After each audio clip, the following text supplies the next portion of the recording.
Salut, je m'appelle Yann Langlais-Plante. La SAQ met en circulation plus de 200 millions de bouteilles et contenants en verre chaque année. Ce n'est pas rien. Depuis longtemps, on cherche à récupérer et valoriser toute cette matière une fois qu'elle est utilisée. Mais saviez-vous que la SAQ travaille étroitement avec ses fournisseurs pour réduire le poids des contenants qu'elle met en marché? Ça s'appelle la réduction à la source. Comment utiliser moins de verre dans la fabrication des bouteilles et réduire ainsi l'empreinte environnementale de nos produits sur nos tablettes? Vous écoutez Sous le bouchon, épisode 3, le verre allégé. Depuis 2014, le poids moyen d'une bouteille de vin a diminué de 45 grammes. Résultat, moins de verre utilisé dans la production, moins lourd à transporter et moins d'émissions de gaz à effet de serre. Pour continuer sur cette lancée et minimiser encore notre impact sur l'environnement, tous les producteurs doivent contribuer. Comment convaincre 3700 fournisseurs répartis dans 82 pays à réduire le poids de leurs bouteilles? Ce n'est pas une mince tâche, évidemment. On en parle avec Christian Marié-Pilon, directeur de la responsabilité sociétale, et Inès Castillo, responsable de l'approvisionnement des produits européens à la SAQ. Je veux savoir un peu, là, en quelques mots, qu'est-ce que vous faites à la SAQ? On va commencer par toi, Inès. Je suis directrice de compte à la SAQ. Je m'occupe de la sélection des vins de provenance d'Europe. Et depuis les 10 dernières années, j'ai le dossier des verres allégés qui me colle à la peau. Et de ton côté, Christian, tu fais quoi à la SAQ? Je suis directeur responsabilité sociétale. Donc, dans le fond, avec mon équipe, là, on travaille tous les dossiers de changement climatique, résilience climatique, gestion de matières résiduelles, tout ce qui est le dossier de la modernisation de la consigne, ainsi que le verre allégé. Puis on chapeaute également tout notre plan d'action en responsabilité sociétale à la SAQ, un peu comme un plan en développement durable, si on veut.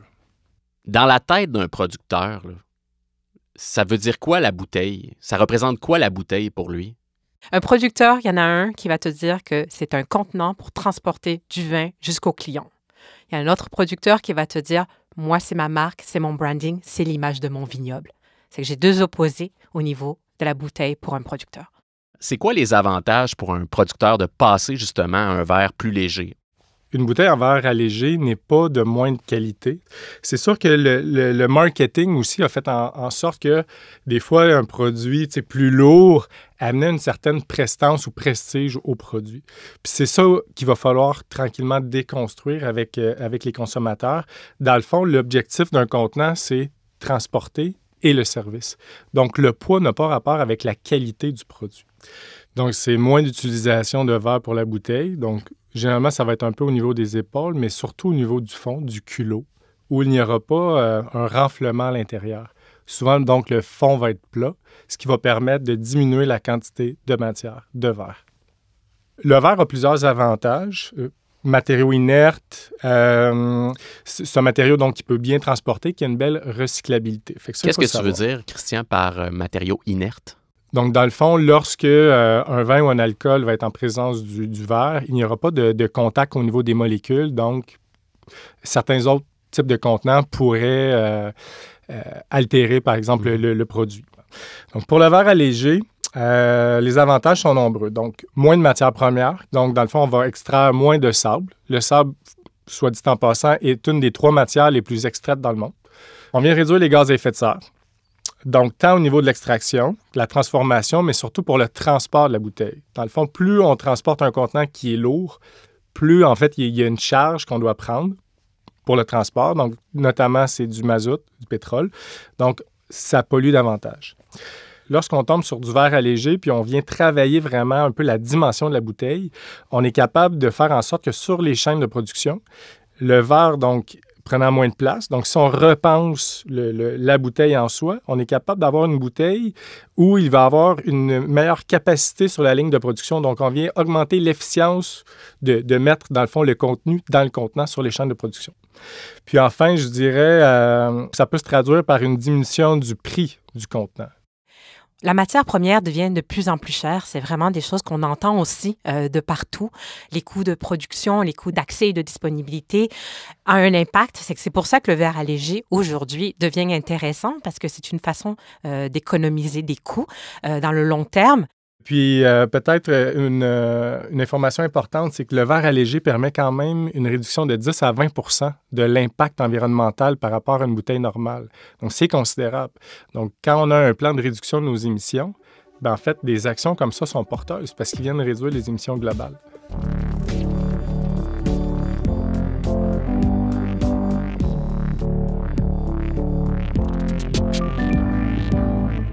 Donc, on parle de perception. Donc, s'il y a une perception à changer, il y a évidemment ce qui vient avec, donc une résistance au changement. Est-ce qu'il y a encore beaucoup de producteurs qui ne sont pas chauds à l'idée de passer au verre allégé? Puis, qu'est-ce qui explique leur réticence? Inès? Je peux te dire que le discours a beaucoup changé depuis les 10 dernières années. Si on avait approché un producteur de n'importe quel pays, ça aurait été très difficile pour pouvoir le convaincre. Mais aujourd'hui, ça a changé. Aujourd'hui, c'est des inquiétudes parce que plusieurs ne savent pas comment adresser le sujet. Le verre allégé a beaucoup changé. La bouteille du début, il y a 10 ans, mais ce n'est pas la même qu'aujourd'hui. Ça a beaucoup évolué dans la technologie des verriers, dans l'innovation, dans la créativité. Et ça a beaucoup aidé à convaincre les producteurs d'aller changer. Mais il y a des résistances, comme tu dis, une question de disponibilité. Le verre allégé n'est pas disponible dans tous les pays.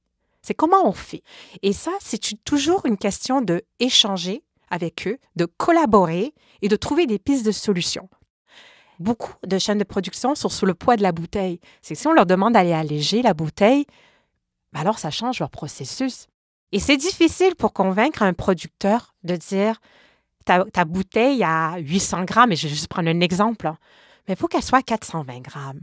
C'est beaucoup plus facile de dire à un producteur t'es 450, soit à 420 grammes. Cette réticence, elle est là parce que beaucoup des vins ont fait leur nom par leur bouteille. C'est leur identité, en fait. Exactement. Mais le producteur, il a plein de bouteilles déjà embouteillées. Ça, on doit le prendre en considération. Parce qu'un vieillissement en bouteille n'est pas la même chose qu'un vin qui vient juste d'être produit, mis dans une bouteille allégée et vendu immédiatement. C'est toutes des considérations qu'on doit prendre.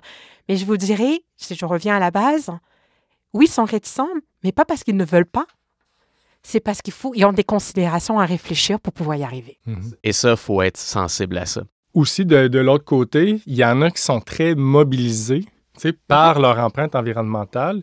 Oui, il y a une résistance qui est normale, mais on voit qu'il y a une tendance qui est en train d'émerger pour dire, OK, comment je fais comme producteur dans un domaine X pour réduire mon empreinte? Donc, on voit les certifications environnementales, mais on voit qu'il y en a qui sont vraiment intéressés par le contenant et la réduction. Donc, tranquillement, mais sûrement, il y a des choses qui changent, puis ça se voit sur le terrain, là, par votre expérience.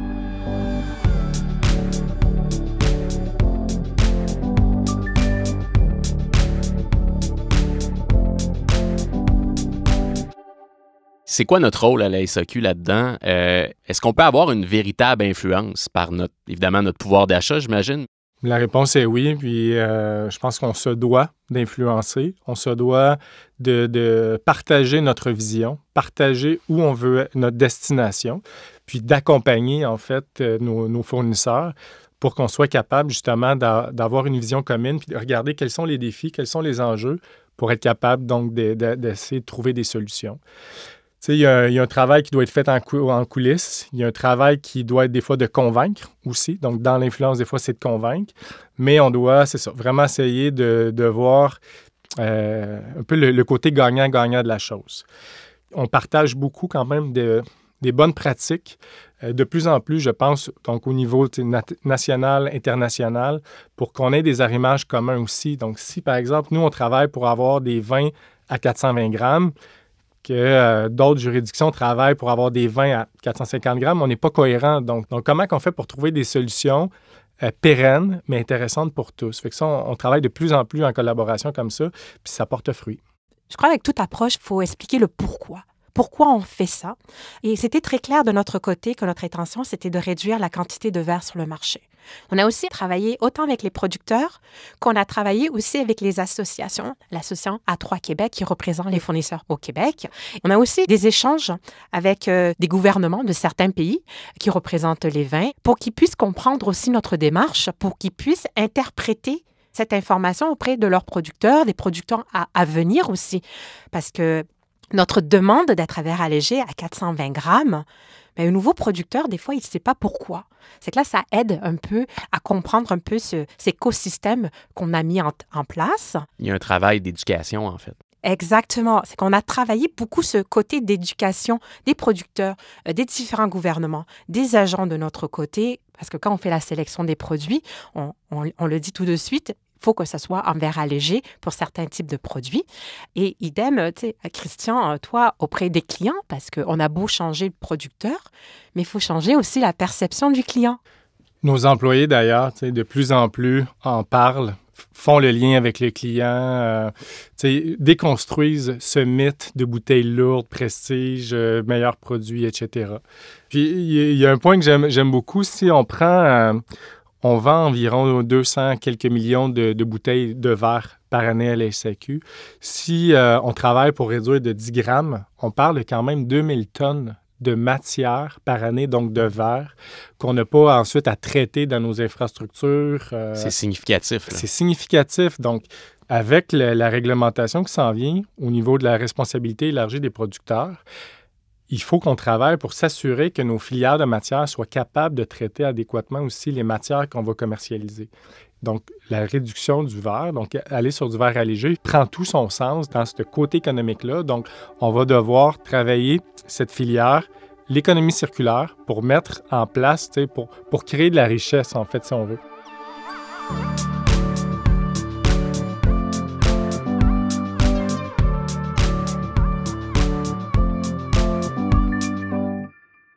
Maintenant, on va se projeter un peu vers l'avenir. C'est quoi qui s'en vient pour la SAQ?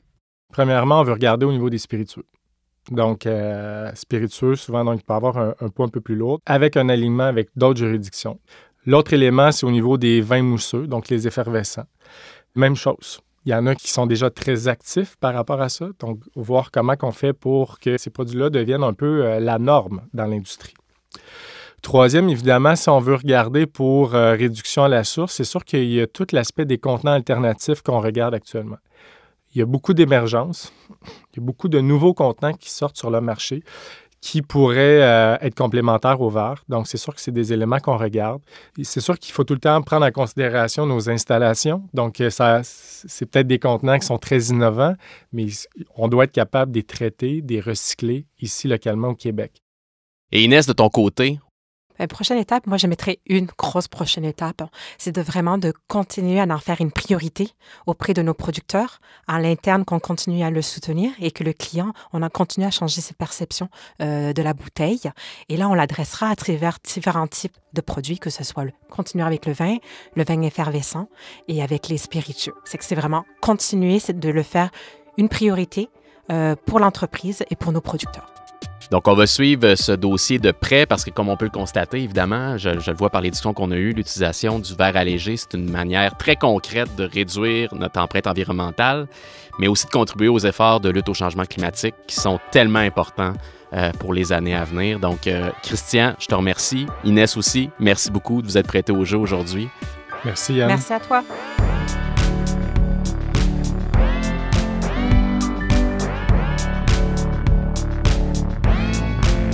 Je veux remercier Christian-Marie Pilon et Inès Castillo pour la discussion.